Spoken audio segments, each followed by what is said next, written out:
Good afternoon. I'm Blair Wayman. And I'm Dylan Traeger. Welcome to the Fast Five, presented by the Indiana University Media School. It was a big weekend for Hoosier athletics. Indiana's Fast Five starts now. 53,082 Hoosier fans witnessed the Indiana blowout versus Nebraska this past Saturday at Memorial Stadium. IU's homecoming 56-7 win over Nebraska bumped them to number 1 in conference standings and number 13 in the AP poll. Backup quarterback Taven Jackson took home 2 touchdowns for the Hoosiers after replacing Curtis Rourke due to an injury to his thumb late in the second quarter. Rourke is not expected to play in this weekend's game versus Washington. Our very own Quincy Cofield has more. Thank you, guys. The Hoosiers are set to take on the Washington Huskies as they continue their amazing undefeated season.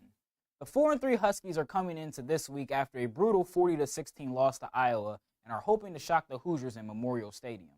Hoosier fans, however, were more concerned about Curtis Rourke after his injury this past weekend. The team has confirmed that Rourke's thumb is healing and he is likely to return against Michigan State on November 2nd. This weekend is also set to be special in Bloomington. For the second time in history, ESPN College Game Day will be coming to town to preview the game. The show will take place on the South Lawn as Lee Corso comes back to his old coaching grounds, where it is going to be another great Big Ten matchup. Back to you guys. On Thursday, the Indiana women's soccer team hosted the Illinois Fighting Illini in Indiana's final home match of the regular season at Bill Armstrong Stadium. Illinois scored early in the 13th minute after Sarah Foley scored on an Indiana open net.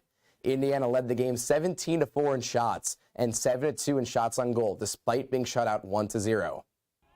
Indiana had one more match on the weekend, hitting the road and traveling to Minneapolis, Minnesota to take on the Minnesota Golden Gophers. The Golden Gophers got on the board early, finding the back of the net in the 13th minute. They never looked back, adding 2 more goals throughout the afternoon, blanking the Hoosiers 3-0.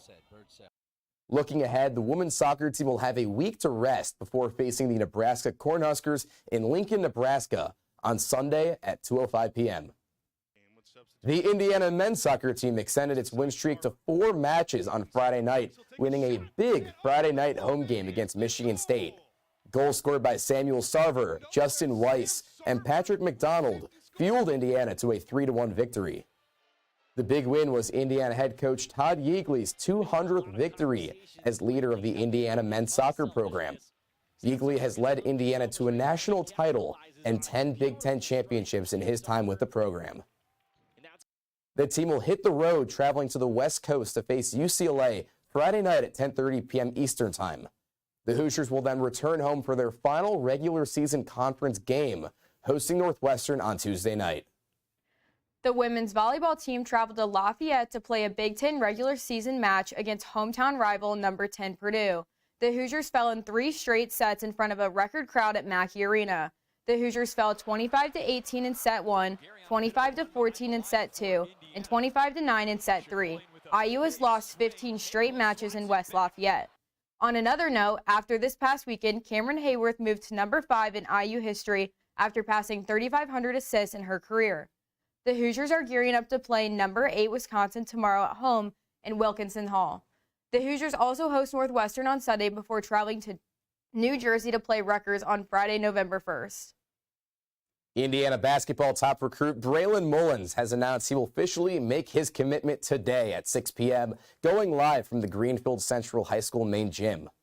Mullins, the 5-star recruit according to 24/7 Sports, has a top 3 school list of Indiana, North Carolina, and UConn.